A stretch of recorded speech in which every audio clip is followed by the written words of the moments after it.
de la plataforma.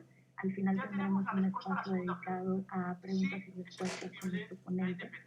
Y bueno, sin más, le cedo el uso de la voz al doctor Joan Picó, quien en esta ocasión nos hablará sobre independencia pericial y su control judicial.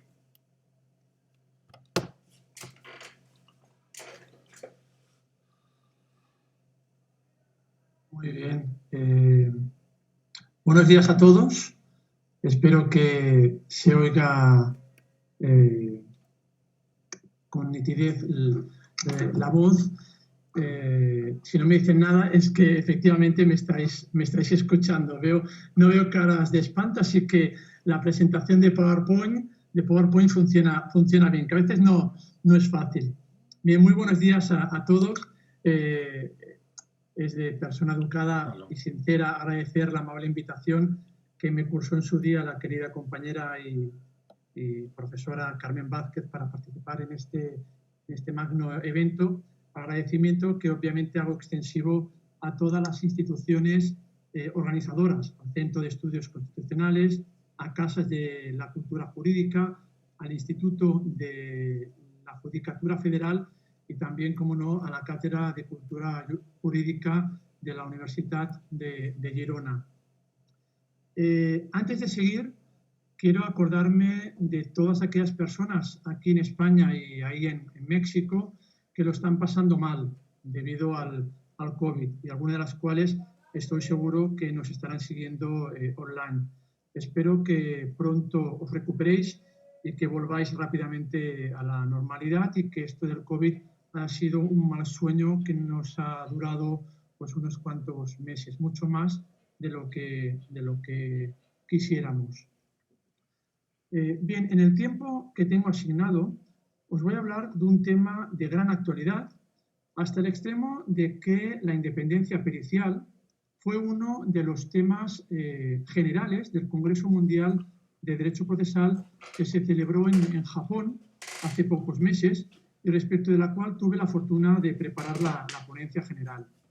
También fue este uno de los temas centrales de las últimas jornadas iberoamericanas de Derecho Procesal celebradas hace poco más de un año en la Universidad de Salamanca. Así que el tema de la independencia pericial en contraposición con la independencia judicial es un tema que ciertamente es de actualidad. El tema nuclear de mi intervención va a consistir en resolver este enunciado. ¿Quién controla al perito?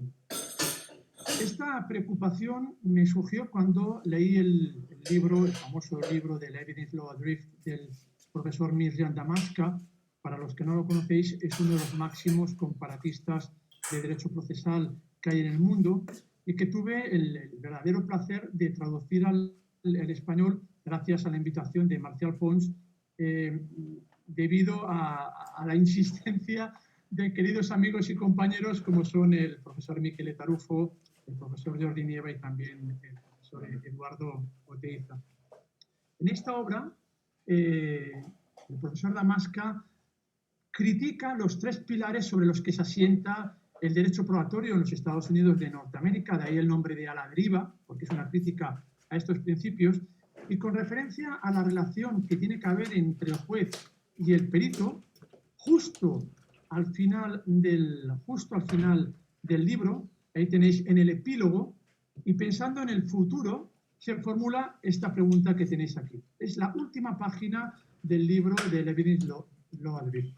Esto es, ¿se está convirtiendo el servidor aparente del juez, esto es, el perito, en el amo oculto del juez?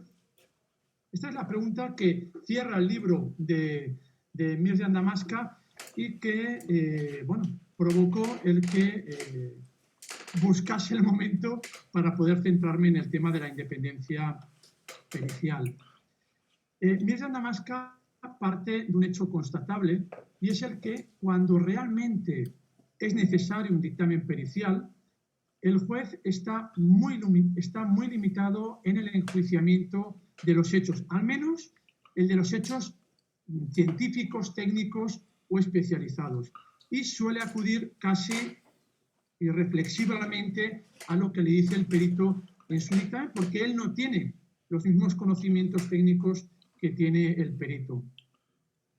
Y la cuestión es si la falta de independencia del perito indirectamente incide sobre la independencia del juez, que podrá estar actuando aún inconscientemente, aún sin saberlo, bajo la intervención espuria de poderes externos, en este caso los poderes del conocimiento del perito.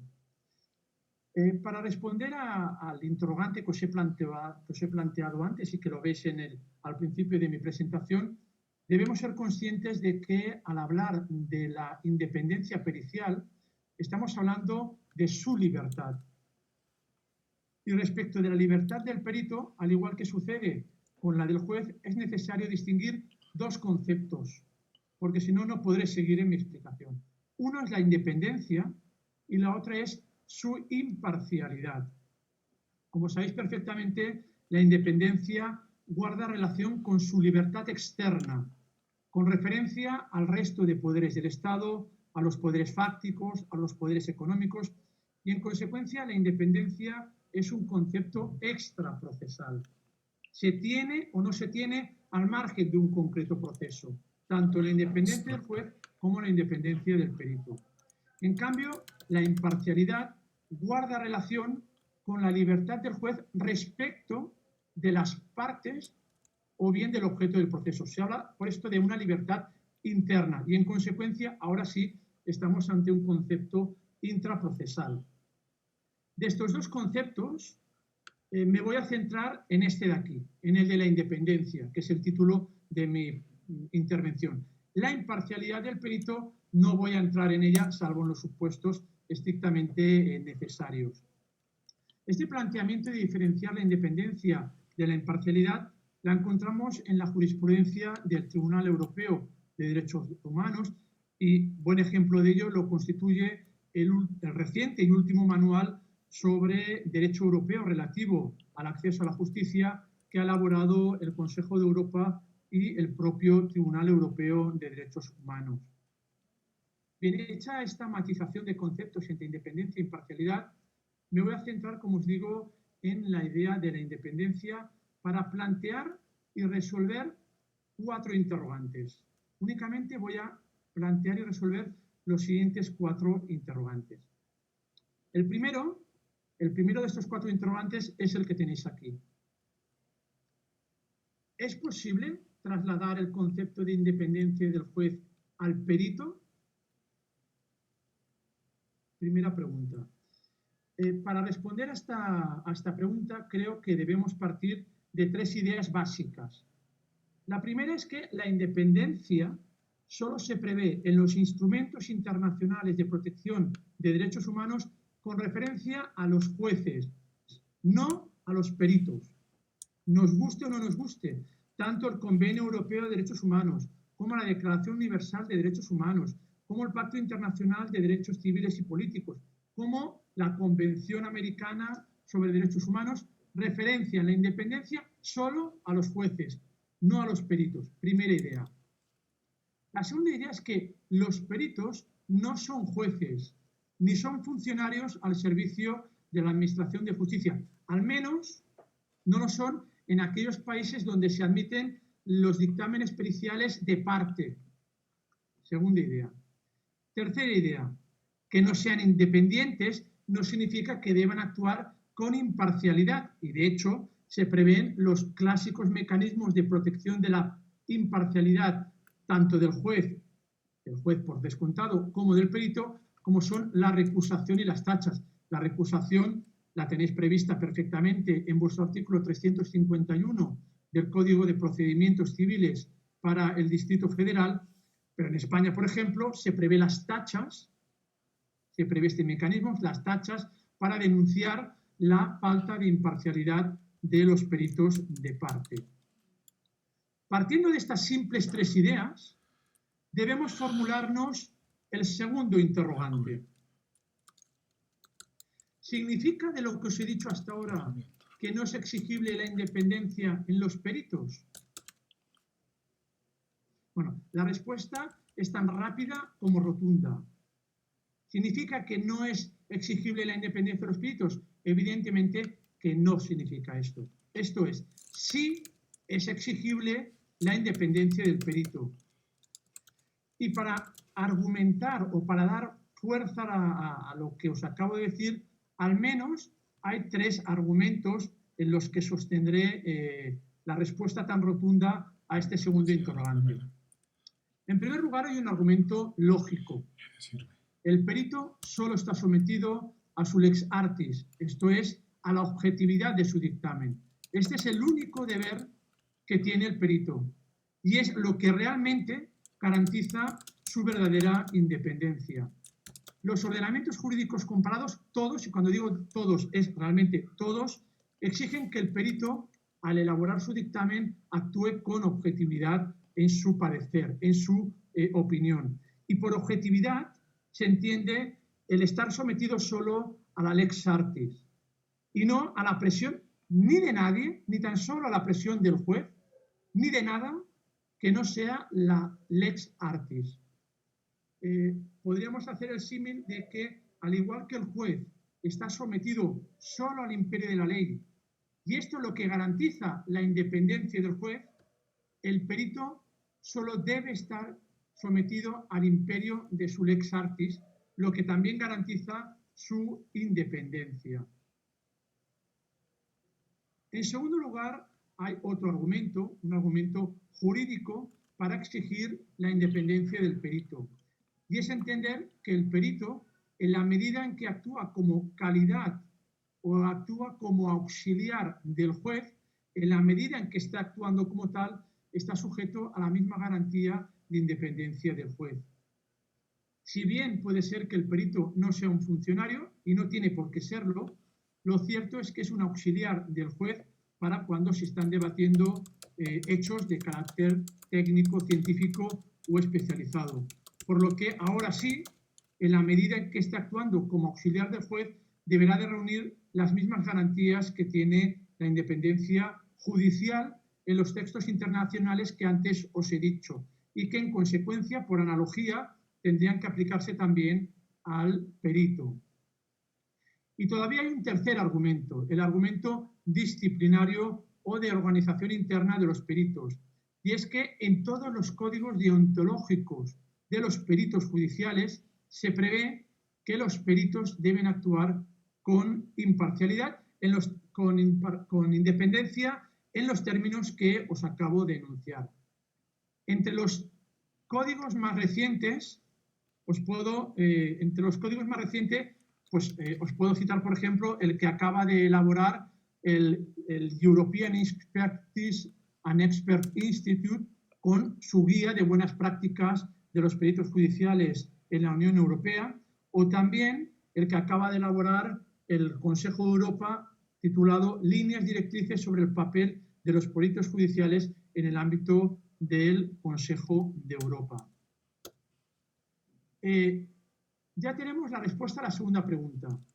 Sí es exigible la independencia o sí es sostenible que los peritos deben ser independientes. La resolución de esta segunda pregunta nos lleva a la tercera pregunta. Yo os he dicho que tendríamos que resolver 4 preguntas. No es que vaya a un ritmo rápido, porque si solo nos quedan 2 de las 4 me quedarían 10 minutos, sino que los 2 últimos interrogantes son más complejos de resolver. Por eso el tiempo prefiero dedicarlo en este sentido. Bien, como os digo, la resolución de este segundo interrogante nos lleva inexorablemente a la tercera pregunta que hemos de resolver. Si es exigible la independencia al perito, la pregunta que nos hemos de hacer es ¿qué condiciones debería haber para una verdadera independencia de los peritos?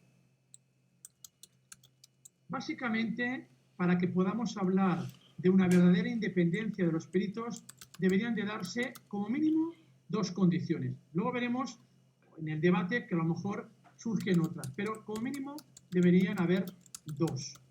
Una, ya os la acabo de comentar. El perito solo y únicamente debe estar subordinado a la lex artis. No tiene que estar subordinado ni a nadie ni a nada, solo a su propio conocimiento que tiene científico de los hechos que le están sometiendo a debate. Y sin duda alguna, para garantizar plenamente esta independencia pericial, entendida, como os digo, como sometimiento único a sus conocimientos especializados, debería exigirse al perito, al igual que también se exige a los jueces, una continua formación en su ámbito de expertise. Otra cuestión es la de cómo debe realizarse esta formación continuada, cómo debe acreditarse, cómo debe homologarse esta formación permanente del perito. Ello nos daría a otro tipo de debates, que si queréis lo abrimos en el momento de preguntas y de debate, pero como mínimo es exigible y controlable en consecuencia esta formación continua del perito, que asegurará que el perito solo se somete a esos conocimientos científicos porque los tiene precisamente actualizados. Como os he dicho, han de haber dos condiciones mínimas. La segunda condición mínima para una verdadera independencia pericial es preverse de mecanismos eficaces para que el perito pueda denunciar cualquier intromisión en su independencia. Realmente de nada sirve prever la necesaria independencia del perito si no articulamos instrumentos legales que vayan dirigidos a asegurar estos mecanismos que garantizan que no habrá intromisión por parte de absolutamente nadie. Y en este punto pueden articularse diversos niveles de protección de la independencia pericial. Así, por ejemplo, podríamos pensar en la fijación en el establecimiento de instituciones públicas o privadas con potestad de denuncia respecto de una posible vulneración de la debida independencia judicial. El esquema es muy simple. Al igual que hay consejos de la magistratura a los cuales los jueces se pueden dirigir cuando ven que su independencia es atacada, debería haber alguna institución, no sé cómo, no sé cuál, a la cual pudiese dirigirse, a lo mejor podría ser el propio juez, aunque si la presión viene del juez, difícilmente podríamos decir que el juez es el garante de la propia presión que está dando el juez. Por eso prefiero hablar de establecimiento de instituciones a un nivel superior al del juez que está conociendo el asunto, que tiene la posibilidad de recibir denuncias, a las cuales denuncias que pueda plantear cualquier perito que vea perjudicada o restringida su debida independencia pericial. El segundo es la fijación de un régimen sancionador frente a intromisiones indebidas a la independencia pericial.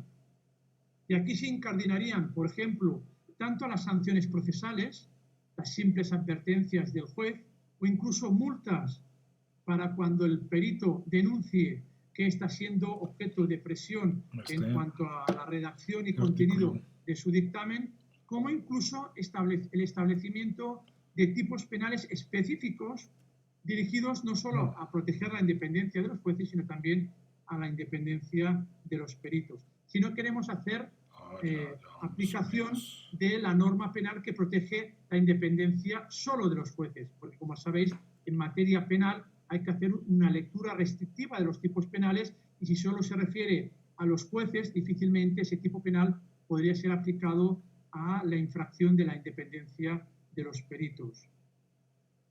Bien, como reflexión de este tercer interrogante, llegamos a la conclusión de que si no tenemos en cuenta esta independencia pericial, en los términos que os he dicho, indirectamente se incide sobre la independencia del juez, que podrá estar actuando inconscientemente, aún sin saberlo, bajo la intervención espuria de poderes externos, es decir, de los poderes del perito que se concretan en el dictamen pericial que le presenta al juez o al tribunal.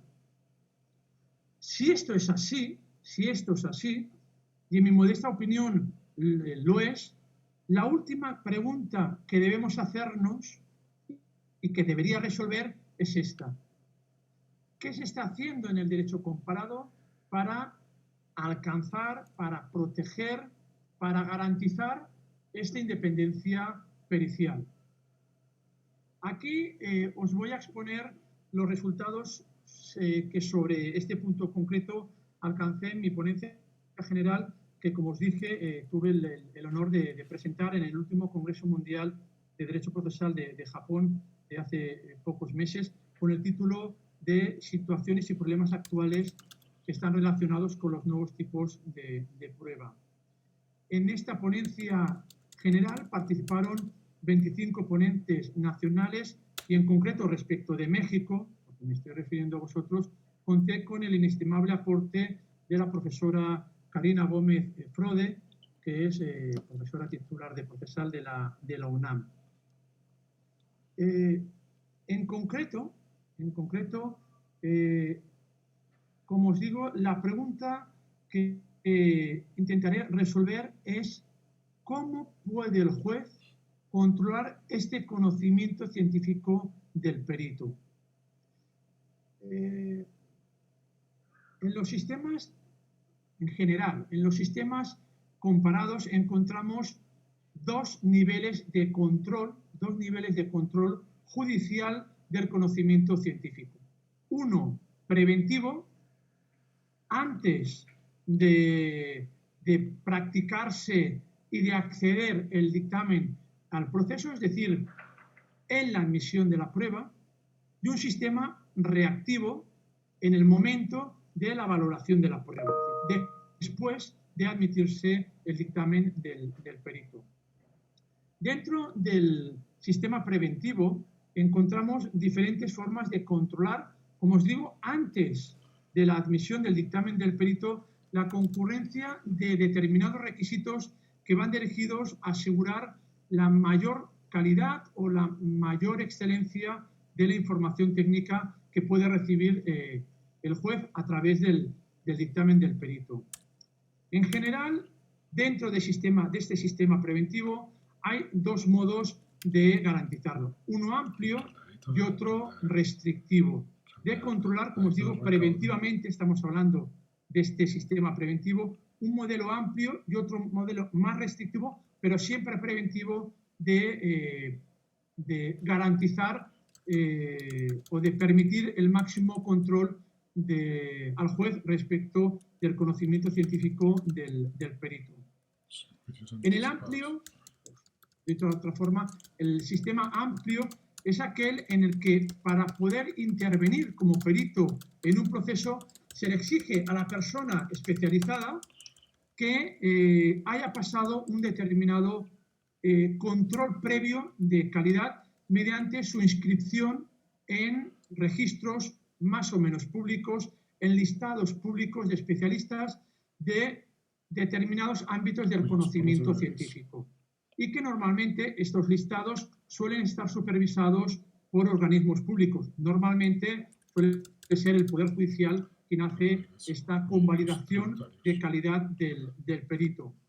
Así, por ejemplo, en Bélgica, no hace mucho, en el 2016, se introdujo un registro nacional de peritos que son nombrados por el tribunal y a los que se les exige no solo que tengan conocimientos profesionales, que evidentemente se les exige, sino también que conozcan la regulación legal y el funcionamiento del perito tanto en los procesos civiles como en los procesos penales. Bueno, es el sistema belga.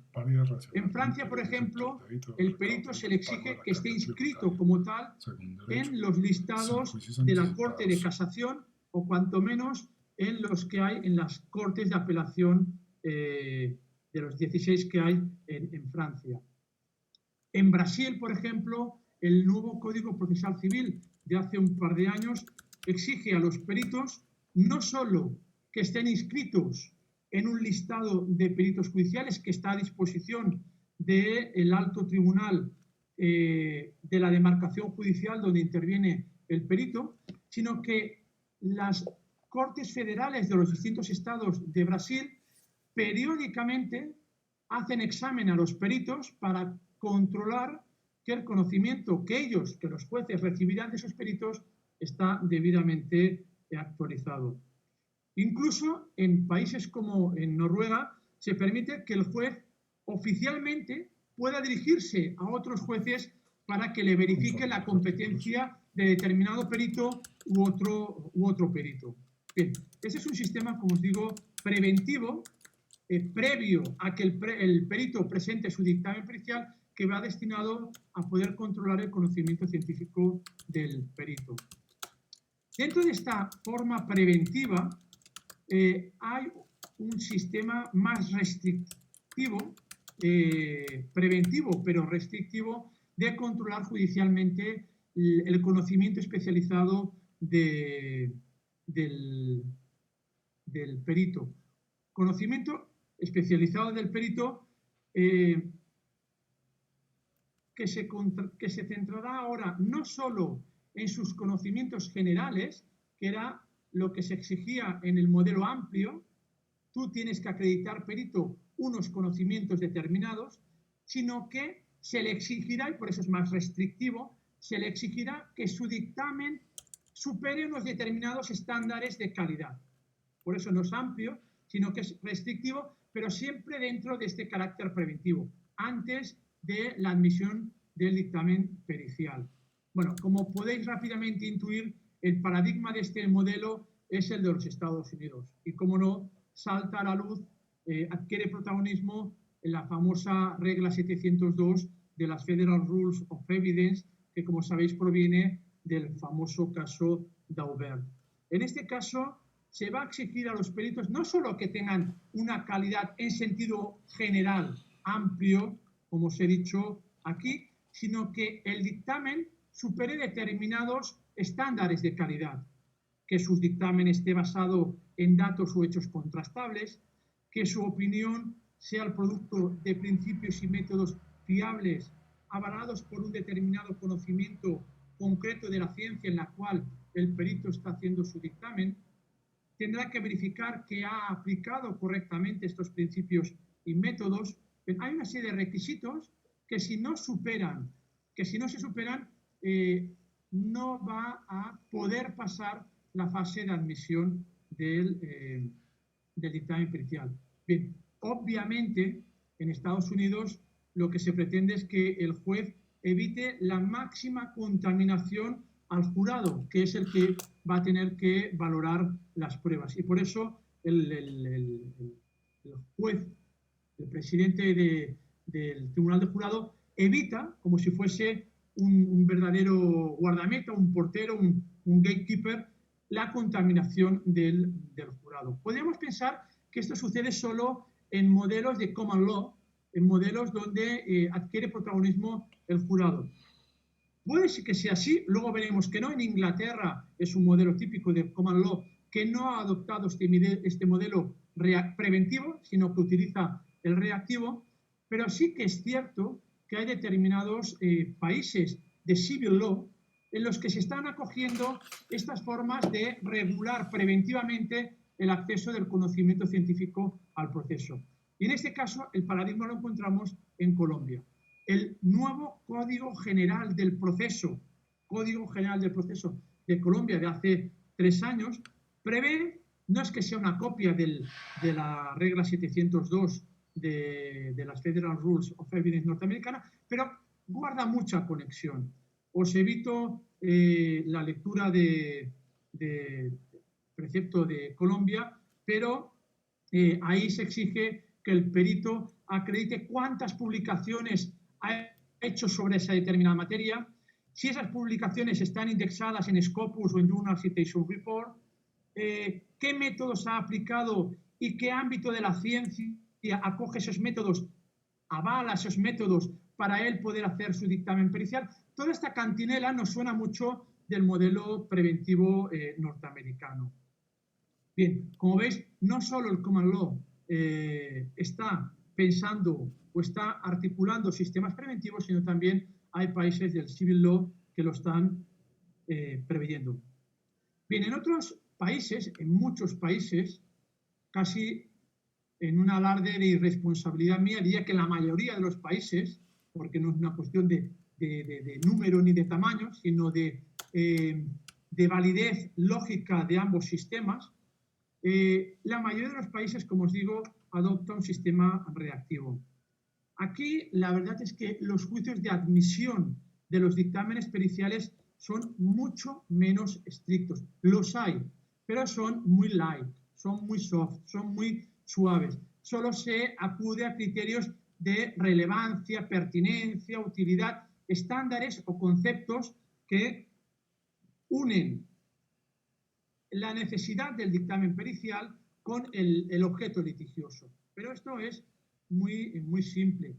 Solo con que razonemos que para resolver la cuestión litigiosa es necesario un conocimiento científico, ya se admitiría el dictamen, sería relevante, sería pertinente, sería útil. Cada país cambia el nombre. En Italia hablarían de la pertinencia de la prueba, en España se hablaría perdonad, en Italia se hablaría de la relevancia de la prueba, en España se hablaría de la pertinencia de la prueba. Bueno, en el fondo son los mismos conceptos, pero se deja el control judicial de fondo del contenido del dictamen para un momento posterior. Por eso aquí os pongo después, es reactivo, para un momento posterior del dictamen pericial. Aquel momento en el que el dictamen pericial se somete y todo el material probatorio se somete a la crítica del juez. Esto es el momento de dictar sentencia. La verdad es que habría muchos argumentos para mantener ese sistema reactivo. Algunos son, por ejemplo, el que las partes tienen el derecho fundamental a la prueba y, en consecuencia, no se puede abortar preventivamente un derecho fundamental sostenido en el derecho de defensa de las partes. Otros autores entienden que el carácter dispositivo de lo que se está discutiendo en el proceso, o bien, mutati mutandis, el carácter acusatorio adversarial del proceso penal hace que deba acudir la máxima prueba en el proceso, la defensa de las partes debe primar respecto de otros mecanismos u otras regulaciones que avalen la limitación del derecho de defensa o de la prueba en el proceso. Bien, sea cual sea, o sea, fuere cual fuere la argumentación que demos, lo cierto es que este modelo es el que impera en la mayoría de los países europeos. Lo encontramos en Alemania, lo encontramos en Inglaterra. Ya sé que Inglaterra no es Europa desde hace poco tiempo, pero encajaría aquí. Cuando hice la presentación en Japón todavía no había habido el Brexit, porque el Brexit fue en enero y esto fue en noviembre. Por pocos meses pude encajar todavía Inglaterra en el modelo europeo, pero es curioso que el sistema británico, que encaja en la idea de common law, en este punto haya acogido este sistema reactivo en la regulación de la admisión, no, el sistema reactivo de controlar el conocimiento científico del juez. Evidentemente lo encontramos también en España, en Italia, en Portugal. La verdad es que en la mayoría de los países europeos, en la órbita del civil law, lo encontramos. Pero también lo encontramos en la mayoría de los países del ámbito iberoamericano. Lo encontramos, como no, en Argentina, en Chile y también lo encontramos en México, este sistema. Bien, en definitiva, en este sistema reactivo del que os estoy hablando, se confía en la capacidad intelectual del juez para discernir lo bueno de lo malo, de los distintos dictámenes periciales. Bueno, rápidamente, y como es obvio, este sistema va a funcionar en la medida en que el juez tenga los suficientes conocimientos epistemológicos para poder interpretar correctamente los dictámenes periciales. Si el juez no tiene ni idea de física cuántica, de calidad en la conductividad de la energía por unos tubos, evidentemente, si no tiene estos conocimientos epistemológicos, difícilmente va a poder controlar con seriedad el carácter científico o no de este conocimiento del perito.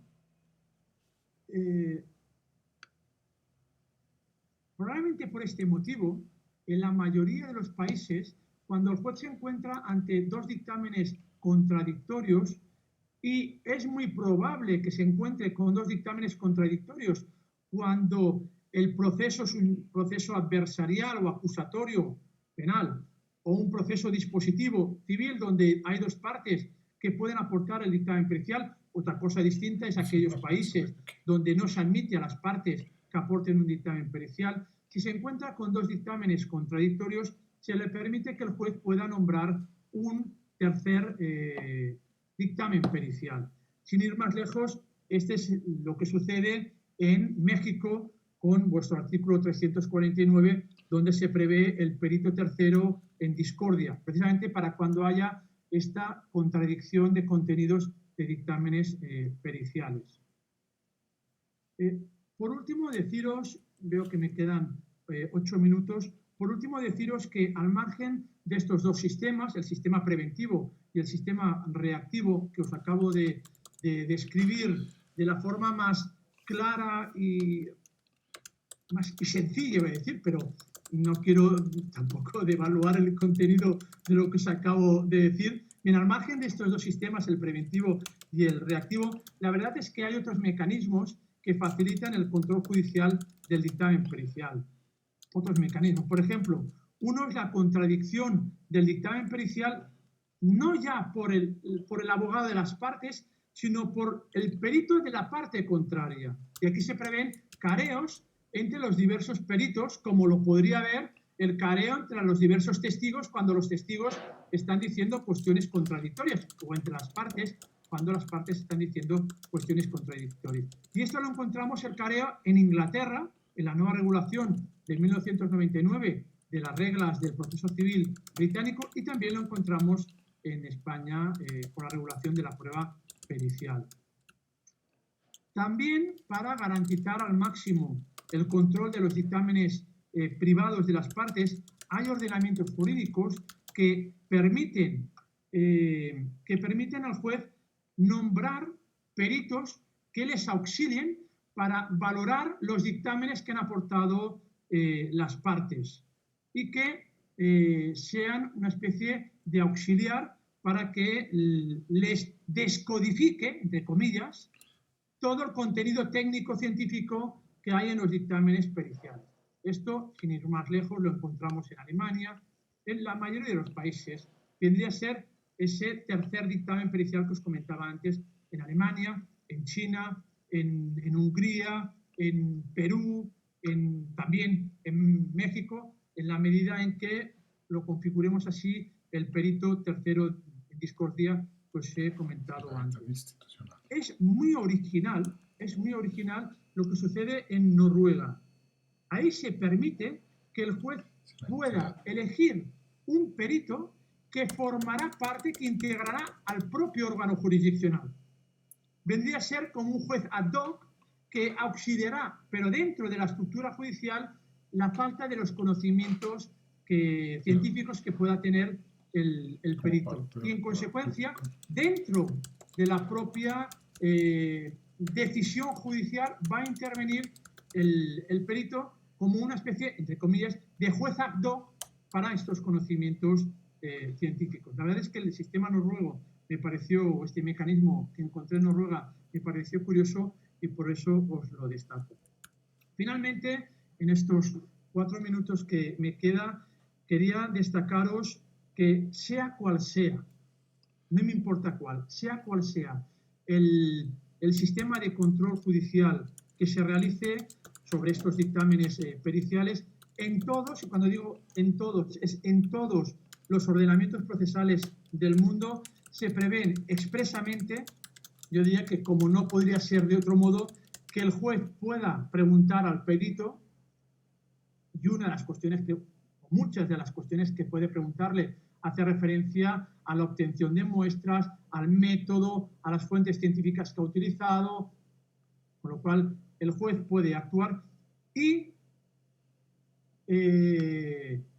a la no necesidad de que el juez esté obligado por este conocimiento científico del perito. Dos ideas que van unidas. El juez puede preguntar al perito y el juez será libre para valorar motivadamente, razonadamente, dentro de los conceptos genéricos, de las reglas de la sana crítica, etcétera, etcétera. No voy a entrar en ello porque he visto que hay otras ponencias sobre estándares de valoración de la prueba. En consecuencia, no voy a entrar aquí. Pero es verdad que en todos los países la valoración no es de carácter tasado. Bien, rectifico lo que he dicho. Esto lo encontramos en todos los países, excepto lo que sucede en Taiwán. Me diréis vosotros, bueno, Taiwán, ahora rápidamente buscaréis el mapa mundi. Bueno, Taiwán es una de las potencias del mundo hablando en Producto Interior Bruto, no estamos hablando, nos cae muy lejos en el mapa mundi, evidentemente en la órbita europea. Probablemente si preguntase a mi madre, mamá, ¿dónde está Taiwán? No me lo colocaría en el mapa, una pequeña isla que se independizó hace poco de China, y sucedía más o menos lo mismo en América. Pero en Taiwán, que es un país lo suficientemente serio, prevén unos contratos privados procesales. Y os digo esto porque está de moda Brasil, Francia, ya no estoy hablando de Taiwán, Brasil, hace poco el nuevo Código Procesal Civil brasileño de hace un año y medio prevé los contratos procesales, prevé los negocios jurídicos procesales. Francia ya los tiene desde hace una década, permiten que en los contratos, en el contrato de compraventa, de arrendamientos, en los contratos se puedan pactar determinadas cláusulas procesales. Y en concreto en Taiwán ha adquirido cierta estabilidad, y de hecho el ponente de Taiwán trajo jurisprudencia de la Corte Suprema de Taiwán, donde se habla de los contratos de declaración de peritos. Y este es el rótulo: contratos de declaración de peritos, en los que las partes, para decirlo a la llana, se someten a lo que un perito determine y obligan al juez a que tenga, por cierto, ese conocimiento científico que ha determinado el perito. Vendría a ser una especie de resolución, entre comillas, arbitral en este conocimiento, en este ámbito del conocimiento científico, que vincula al juez, con lo cual romperíamos la idea de que el juez es libre para valorar la prueba. Bueno, en mi modesta opinión, y lo digo en serio, en mi modesta opinión, Taiwán dirá lo que quiera, pero me parece que el modelo de Taiwán no es nada más que una hipertrofia del carácter indisponible del proceso, que diría, sin ruborizarme, que atenta a la verdadera función del juez, por lo que sencillamente no estoy para nada de acuerdo con estos pactos probatorios en materia de prueba pericial. Probablemente tampoco lo esté en muchos de los pactos negociales procesales, pero en este con mayor motivo, por la sencilla razón de que la actividad probatoria, el destinatario de la actividad probatoria no son las partes, sino el juez, y en consecuencia limitar el valor de las pruebas significaría limitar la función jurisdiccional que única y exclusivamente se atribuye a los jueces. Bueno, señores, ha sido un placer estar con todos vosotros. Lo único que me queda es agradecer vuestra atención. Ahí tenéis mi dirección de email para todo lo que estiméis oportuno. Nada más, y me someto a las preguntas que estiméis pertinentes. Doctor, agradezco muchísimo la ponencia. Ha sido una radiografía muy interesante de cómo se ha hecho frente en distintos países y en distintos modelos a un problema que parece pues ser común en el tema de prueba científica. Me dirijo inmediatamente al tema de las preguntas. Tenemos muchísimas preguntas disponibles para usted. Sin embargo, le haré de inicio dos que son compuestas, entonces me parece que podrían dar lugar a lo mejor a una respuesta un poco más extendida, y con posterioridad espero podamos irnos de 3 en 3 hasta que nos dé el tiempo, tratando de exponer la mayoría de preguntas posibles. La primera nos dice, ¿cuáles son las consecuencias de la interferencia sobre la independencia pericial sobre el debido proceso? Y cuando vienen del propio juez, ¿debería anularse todo el proceso? La segunda pregunta inicia dándole las gracias por la conferencia y nos formula la siguiente interrogante. ¿Cree que fortalecería la independencia pericial si los peritos pertenecieran al Poder Judicial y se eligieran al azar dentro de sus campos de especialidad? Complementa diciendo, ¿ayudaría legislar, la homologación de trabajos y costos de los peritos para evitar competencias desleales y presiones? Esas serían las primeras dos, que son 4 en realidad. Bueno, pues Joan, prepárate, vaya preguntas. Probablemente te las contestaría mejor la profesora Carmen Vázquez, que centró su magnífica tesis sobre el tema. Bueno, respondiendo a bote pronto y en la medida en que son preguntas, y aunque no os lo creáis, no son preguntas preparadas, sino que son preguntas que tengo conocimiento ahora mismo. Bueno, vamos por orden. Primero, consecuencias de la infracción del conocimiento científico que pueda tener el perito en su dictamen pericial y cómo esto podría repercutir en el debido proceso. Bueno, en el debido proceso, en la terminología latinoamericana, en la tutela judicial efectiva, en la efectividad de la tutela judicial en el ámbito quizá más europeo y español. Bueno, evidentemente la consecuencia es brutal, es directa, en la medida en que el conocimiento científico que transmite el perito cale o se transmita al juez y el juez no sea capaz de detectar esta mala calidad del conocimiento científico, estaremos condenando a una sentencia injusta o a una sentencia que probablemente será más injusta si no hubiese habido esta filtración del conocimiento imperfecto, indebido del perito. Con lo cual, evidentemente, hay una relación estrecha entre aportación o introducción de conocimiento pseudocientífico y calidad de la sentencia que pueda dictar el juez. ¿Qué consecuencias tendría si se constata esa mala calidad del dictamen pericial en el proceso? Bueno, todo depende de los sistemas que os he dicho. Si es un sistema preventivo, pues el juez ve el dictamen pericial, entiende que no supera los estándares de calidad que os he enunciado antes, los de Estados Unidos, los de Colombia, etcétera, y ya lo elimina. Con lo cual, aquí el conocimiento no ha introducido. Mayores problemas se plantea cuando el conocimiento ha ingresado en el ámbito del proceso y el juez lo entra a valorar en el momento final, cuando va a dictar su sentencia.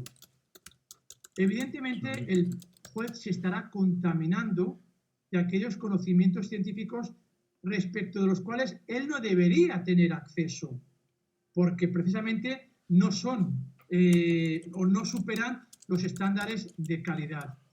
En este punto podríamos articular muchas soluciones. Una radical, en la medida en que el juez ha tenido contacto con conocimientos científicos respecto de los cuales no debería tener conocimiento, se ve perjudicada su imparcialidad. Aquí sí que entra en escena la imparcialidad, porque ya estamos hablando dentro del proceso. Y dentro del proceso, el contacto del juez con las partes o el objeto litigioso, y tendrá contacto con el objeto litigioso a través del dictamen pericial, podríamos decir que se ha manchado la debida imparcialidad subjetiva del juez y, en consecuencia, debería de ir el conocimiento o la resolución de esa causa a un juez que no ha tenido acceso a ese dictamen pericial, para que un nuevo juez, ya no contaminado, dicte la sentencia. Esta es una solución, por ejemplo, que se da para los casos de la prueba ilícita. En los casos en que ingresa, ahora no estaríamos hablando de una prueba ilícita, pero estaríamos hablando de una prueba que puede contaminar el debido enjuiciamiento por parte del juez, como contamina también una prueba ilícita el debido enjuiciamiento que ha de tener el juez. Sería aplicarle la misma sanción. Bueno, me parece que esta es una solución muy radical. En España no se admite.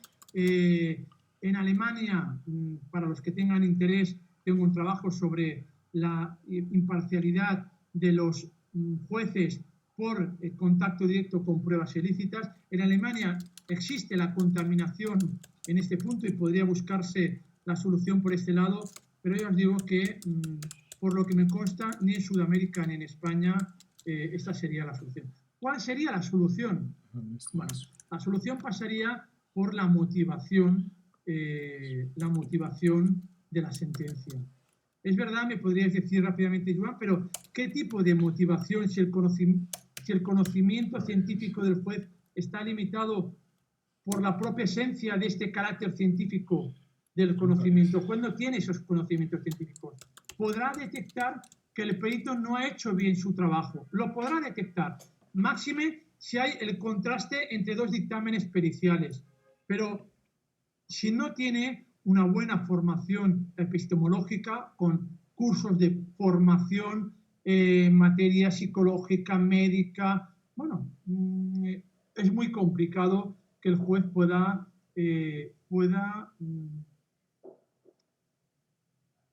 abortar un dictamen pericial. Sería relativamente fácil, viendo que no ha superado el estándar de calidad, pero que él pudiese aportar, el propio juez, su conocimiento científico. Por eso, en muchos países, como os he dicho, se permite que el juez pueda, si detecta algún tipo de insuficiencia en el conjunto probatorio técnico, pueda designar un nuevo dictamen pericial.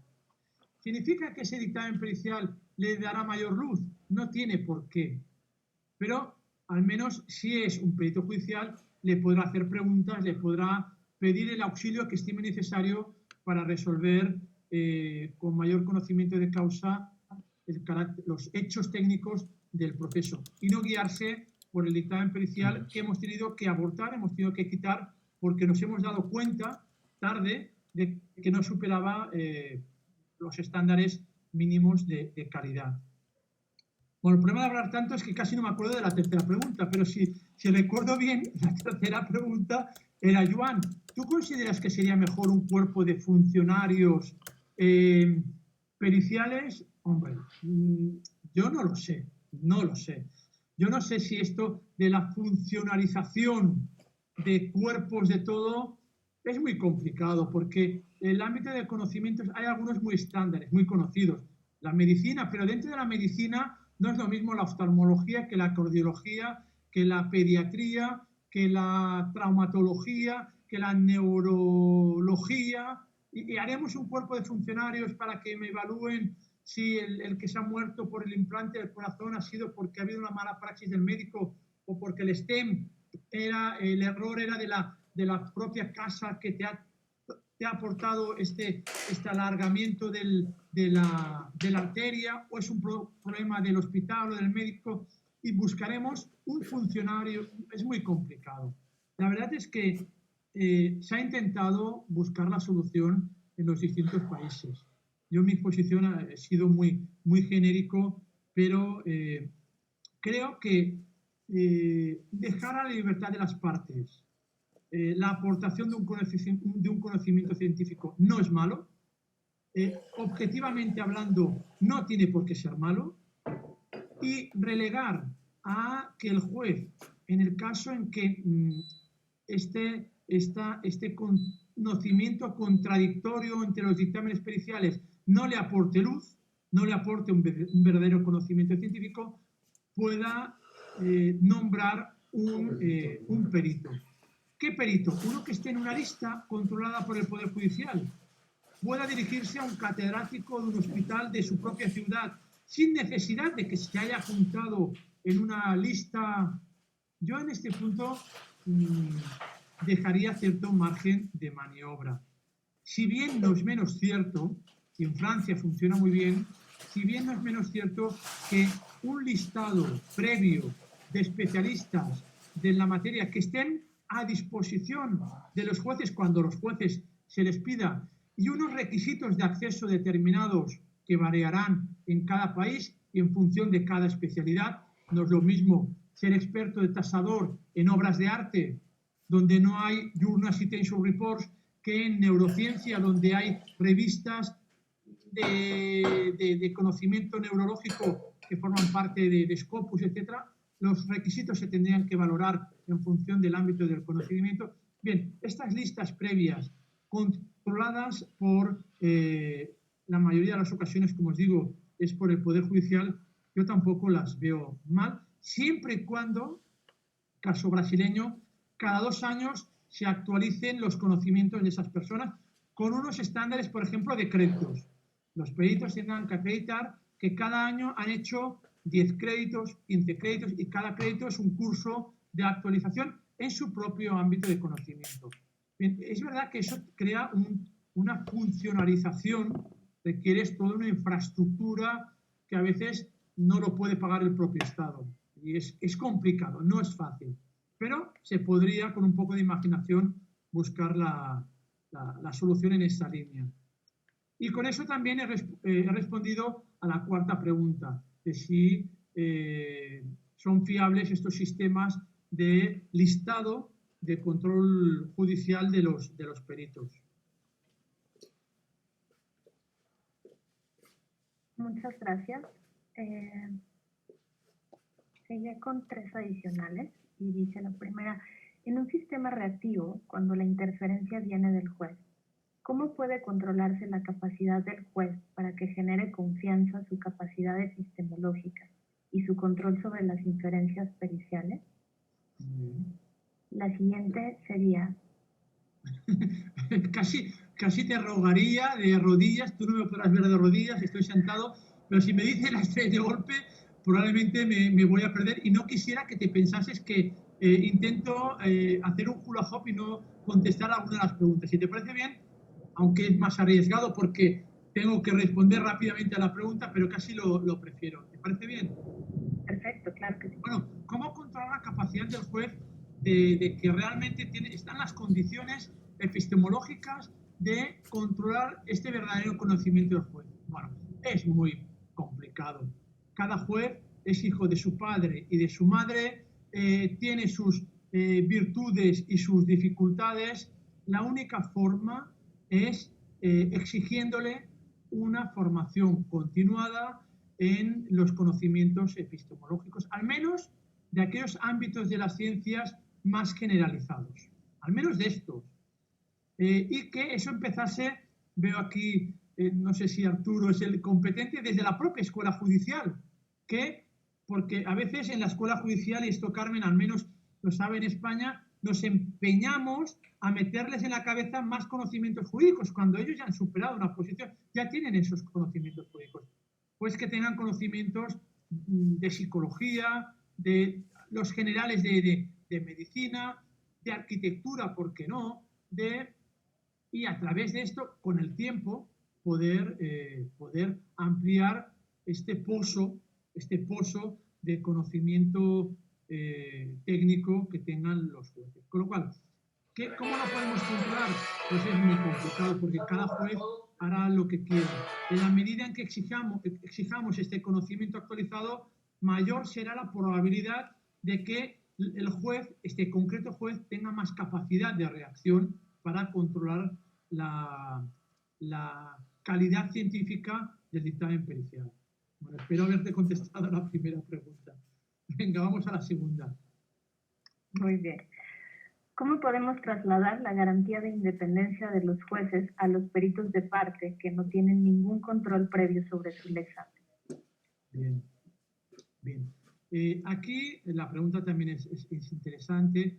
Yo diría que la independencia judicial, la independencia pericial es exigible al margen de que el perito sea un perito de parte o sea un perito judicial, siempre y cuando reúnan esas 2 condiciones mínimas que os he dicho, que las tiene que reunir cualquier perito, sea un perito de parte o un perito judicial. Si os acordáis, la primera condición era el sometimiento único y exclusivo a la lex artis.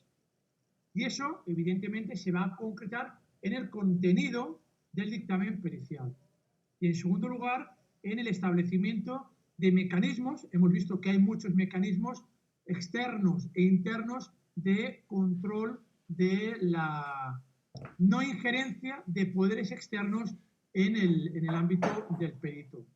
Me parece extremadamente curioso que, por ejemplo, en España, cuando se están enjuiciando delitos económicos, el perito que intervenga sea un inspector de Hacienda, cuando el inspector de Hacienda depende del Estado y el Estado, evidentemente, tendrá un interés, a través del órgano de acusación máximo, en recuperar aquello que presuntamente ha defraudado este acusado. Probablemente en España, si aplicásemos todo lo que os he dicho, no superaríamos el estándar de independencia pericial, porque faltaría este segundo.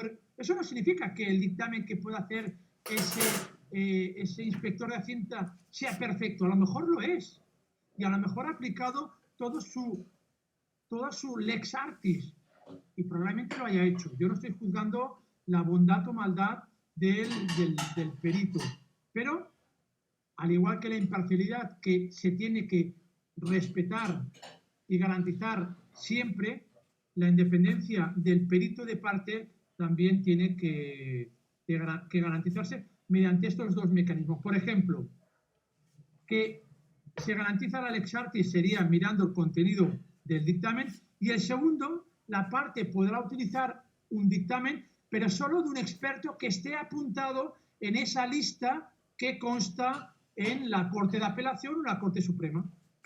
Ese es un dictamen privado de parte que supera la segunda condición, la de que está apuntado, controlado, supervisado por un control del Poder Judicial, y el razonamiento propio del contenido del dictamen nos llevará a que solo se ha sometido a la lex artis. Por lo cual, no veo que sea incompatible que el perito sea de parte con que se le sea exigible la independencia pericial. Perdonad un segundo. Me acuerdo que en el plenario, cuando tuve ocasión de exponer lo que os estoy diciendo en Japón, tomó la palabra el profesor Richard Marcus. Richard Marcus es el catedrático de Derecho Probatorio en la Hastings Law de California. Me dijo: Joan, está muy bien todo lo que estás diciendo de la independencia judicial, pero en Estados Unidos olvídate de esto. En Estados Unidos todos los peritos son dependientes, dependen de la parte que les pagan los honorarios, faltaría más. Con lo cual, exigirle este tipo de independencia está fuera de la mentalidad del sistema norteamericano. Bueno, yo le contesté que me parece muy bien su opinión, pero que sea el que esté preponderantemente siendo utilizado en Estados Unidos no le da de mayor certeza o mayor validez. Evidentemente, y tampoco el hecho de que el perito, y aquí Carmen también podría darme una lección, que el perito sea de parte no empaña ni entorpece que lo que él hace sea perfectamente válido, pensando en estándares de calidad científica del dictamen pericial. Probablemente detrás de esto hay bastantes prejuicios al respecto. Pero bueno, es verdad que un perito de parte, su imparcialidad puede verse comprometida en el momento en que actúa en el proceso, y antes del proceso, pues es verdad que parece que estemos hablando de una quimera, de la independencia pericial del perito. Espero haberte contestado. ¿Y la tercera? Iríamos por esa última, si me parece bien. Se abordó el tema de que existen países que practican exámenes constantes a peritos desde la judicatura. ¿Cómo puede asegurarse la independencia pericial apegada a la naturaleza de su ciencia si el tribunal evaluado es quien dicta un sumario a partir del cual practica los exámenes de conocimiento al perito? ¿No se corre el riesgo de que el tribunal evaluador imponga una línea de investigación determinada, atentando ahí contra la independencia pericial? Bien, probablemente me habré explicado mal. Y ahí tendríamos que entrar con mayor conocimiento de causa, y ya os digo que yo ahora en este momento no lo tengo, ver qué sistemas de control judicial se prevén en las Cortes de Apelación y en la Corte de Casación para permitir que alguien ingrese en estas listas o para permitir que quien ha ingresado siga manteniéndose en esta lista.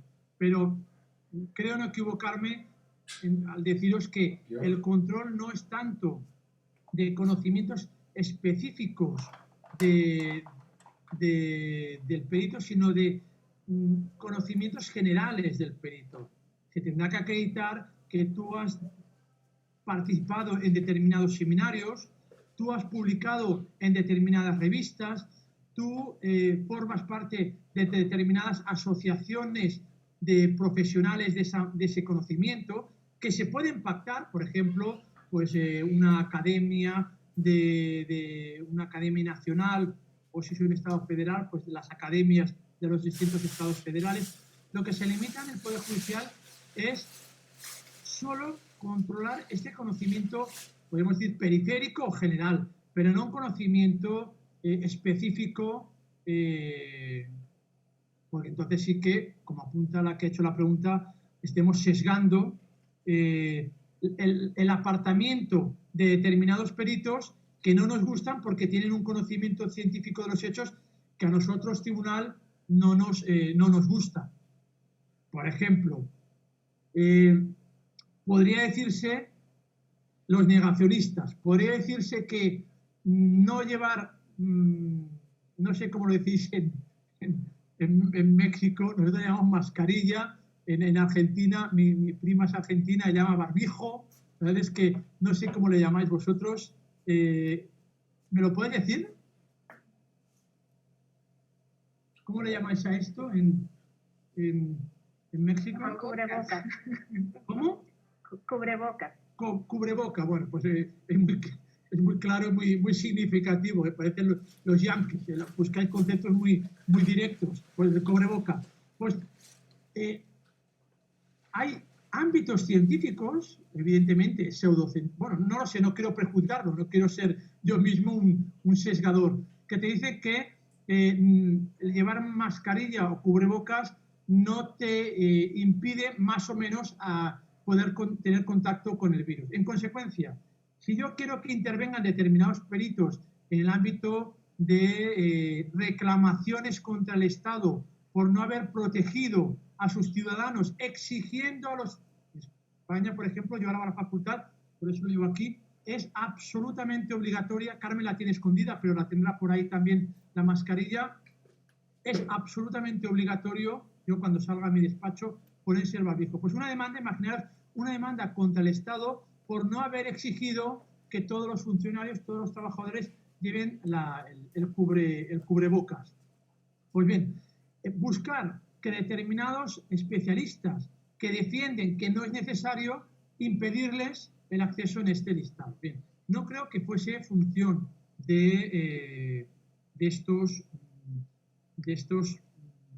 poderes judiciales, Corte de Apelación, Corte Suprema, entrar, como os digo, en el fondo de los conocimientos científicos del perito, sino que deberían de moverse más en los aspectos genéricos del perito, siempre y cuando nos garanticen que ese perito que se ha formado de esta determinada forma seguirá teniendo unos conocimientos actualizados de la materia. En el fondo, lo que luego hará el perito con su plena libertad es hacer un dictamen pericial. Que el juez, si entiende que no está suficientemente razonado porque no supera los estándares científicos, porque tiene otro dictamen pericial, el de la contraparte, o el dictamen pericial del juez le dice que no es fundado, podrá siempre rechazar este dictamen del perito judicial, que aun estando apuntado en esta lista, ha defendido que no era necesario el cubrebocas. Con lo cual, yo no veo que se pueda buscar una determinada orientación científica, o no debería ser así, una determinada orientación científica del conocimiento del perito a través de este control que puede hacerse desde el Poder Judicial. Espero también haberte contestado. Pues bueno, tenemos un sinfín de preguntas, aún así no queremos Debo advertir tampoco... que uno tiene la sensación, me estáis rejuveneciendo, porque tengo la sensación de que estoy sometido a un examen donde me van haciendo preguntas y yo intento ahí solucionarlas de la forma más... Apelo a la generosidad del profesor en la evaluación que tengáis de mis respuestas. Venga, más preguntas. Pues la verdad es que en realidad no queremos drenarle más, pero si todavía era broma, tenemos estaba esa posibilidad... Broma. Estaba ganando tiempo para poder descansar la boca. Ah, maravilloso. Bueno, si se puede una más, entonces vamos con una más y ya... Yo le he dicho a mi mujer que no volvería hasta las 7, a las 7 de España, lo que sería a las 12 vuestras, así que no tengáis miedo. Venga, más preguntas. Perfecto, nos queda media hora, doctor, entonces. Vamos por la siguiente pregunta. Que dice, ¿está usted familiarizado con la figura del científico forense en México? Esta figura podría ser una solución para asegurar la independencia del perito en el sistema penal mexicano, justo como el juez con conocimientos científicos en el sistema noruego. Bueno, obviamente, como no podía ser de otro modo, y me quedo tranquilo, no puedo conocer la regulación de todos los países. Me he mirado vuestra regulación en lo que he considerado que sería interesante para mi presentación, pero evidentemente no conozco la figura del científico forense. Me puedo imaginar de qué estamos hablando. Estamos hablando de un cuerpo de forenses para temas de control de calidad de estupefacientes, para temas de balística, para temas de ADN. Puedo imaginarme que estás pensando en esto. En España sí que hay un cuerpo de médicos forenses o de especialistas forenses, no de peritos forenses, como tal no hay un cuerpo, pero sí que hay determinados especialistas en el ámbito público, de institutos públicos, que han superado los estándares de calidad que podríamos decir que son suficientes y que avalan para que estos científicos forenses puedan intervenir en el proceso auxiliando al juez, como sucede con el juez ad hoc en Noruega. En España es tan así esto que en estos ámbitos del conocimiento se exime al perito, el ámbito forense de drogas, básicamente drogas y balística, se exime a los miembros de estos cuerpos forenses asistir al acto de la vista porque se considera que estamos ante prueba documental y que el hecho de que el forense haya hecho el de criminalística haya hecho el dictamen con sus métodos, haya hecho un documento, ese documento va a tener la fuerza que tiene, pero como documento que evidentemente recoge un conocimiento científico. Y no se le exige que ni tan solo asista al acto de la vista, porque el conocimiento es trasladado a través de un documento. Bueno, hay sentencias del Supremo que avalan lo que os estoy diciendo del Supremo español, por mucho que a mí me parezca una barbaridad, porque aquí está en juego el principio de contradicción, el derecho de defensa, que para mí son sagrados. Es verdad que pasaría mucho tiempo en las sedes de los tribunales, porque desgraciadamente tenemos demasiados traficantes de drogas aquí, en México y desgraciadamente en la mayoría de los países. Pero contestando a lo que tú me decías, muy probablemente esa figura del científico forense, en la forma que os he dicho, exigiéndole que vaya al acto de la vista para auxiliar al juez o para al menos contestar a las observaciones y preguntas que le haga el juez y también los abogados de las partes, pues sí que se parece al menos se parece a lo que os he descrito del juez ad hoc en Noruega. Pero en Noruega se le nombra como tal. Aquí no, pero vendría a cubrir más o menos este auxilio ad hoc que necesitaría el juez. Pero solo en este ámbito científico forense, que me parece que es lo que responde a la pregunta que me habéis hecho. Tráfico de drogas, estupefacientes, balística y probablemente ADNs en muestras de restos biológicos de un delito, donde va un Instituto Nacional de ADN. La verdad es que en cada país el nombre varía. No sé si te he contestado. Sí, doctora, a todas. A todas. Dejamos hasta aquí, si le parece, ya el examen que hemos tenido. Yo lo que quisiera es, antes que otra cosa, agradecerle la participación. La conferencia ha sido una conferencia muy interesante, como le decía hace un momento, una radiografía impresionante de los múltiples mecanismos que existen en el mundo ante una problemática que lo que genera son más dudas y más dudas y más dudas, ¿cierto?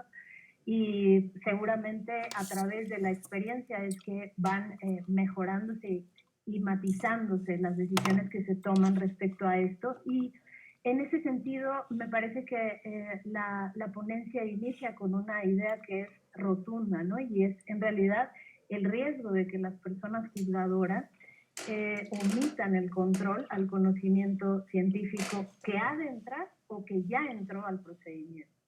Y ante ese foco rojo enorme, entonces viene la respuesta, ¿no? Y me parece que esta afirmación impone una responsabilidad enorme a todas las personas que de cierta manera vamos teniendo alguna relación con los procedimientos. Y en ese sentido me parece que, bueno, de inicio, lo que viene con ello de inicio sería, pues, desentrañar, como ha pasado aquí al inicio de la conferencia, conceptualmente qué implica, ¿no?, la independencia pericial y cuáles son los efectos de esa figura dentro del proceso en la realidad, ¿no?, en los hechos, no solamente desde un esquema conceptual. Partiendo de ahí, entonces, sí poder definir en qué sentido es relevante para cada sistema esas implicaciones, ¿no? No todas seguramente tendrán el mismo nivel de preocupación para los países y entonces a partir de eso podríamos evaluar qué mecanismos habríamos de implementar. Y ahí viene a cuenta esta aportación que nos ha hecho usted de los diferentes modelos. No existe un modelo único, no está consensada una sola forma de control de conocimiento científico. Seguramente hay intuiciones comunes dentro de estos mecanismos, pero es interesante saber que existen hasta ahora y se están probando diferentes formas de atajar una problemática que tendría un final seguramente tan desafortunado. Y como última parte, me parece, de esta definición de tal vez el mecanismo, viene entonces el tema de qué habilidades tendríamos que desarrollar a partir del mecanismo que hemos decidido tomar, ¿no? Y qué habilidades me refiero a las personas juzgadoras, a las personas que se desempeñan como peritas y peritos en los juicios, a las personas que litigan esos juicios, y entonces viene de ese mecanismo un espectro enorme de responsabilidad. Agradezco que queden todas estas preguntas al aire y que se ponga el foco de atención en algo que, pues bueno, es de gran actualidad, pero parecería que es nuevo, ¿no? Que es algo de lo que se está hablando apenas cuando, híjole, cuando vemos este tipo de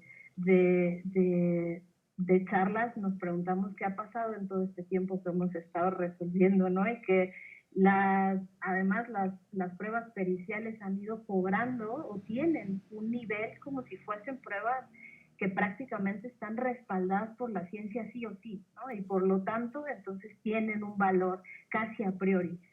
Y de pronto nos sentamos a la mesa, escuchamos estas reflexiones y no sé ustedes, pero sí, de pronto llega este pasmo tremendo de, bueno, cómo hemos estado trabajando hasta ahora. Pero lo bueno es tener estas preguntas, lo bueno es tener personas que nos vayan respondiendo y marcando la ruta en este tipo de reflexiones. Y pues sin más, agradeciendo de nueva cuenta la participación de todas y todos ustedes. el espacio que nos han abierto desde la Suprema Corte, el Instituto de la Judicatura y en colaboración con la Universidad de Girona. Y quisiera recordarles nada más que mañana tendríamos la segunda sesión, que está titulada Igualdad de Partes y Prueba Pericial, la imparte el doctor Eduardo Oteiza y modera la doctora Carmen Vázquez. Pues sin más, les agradezco su participación y el espacio. Hasta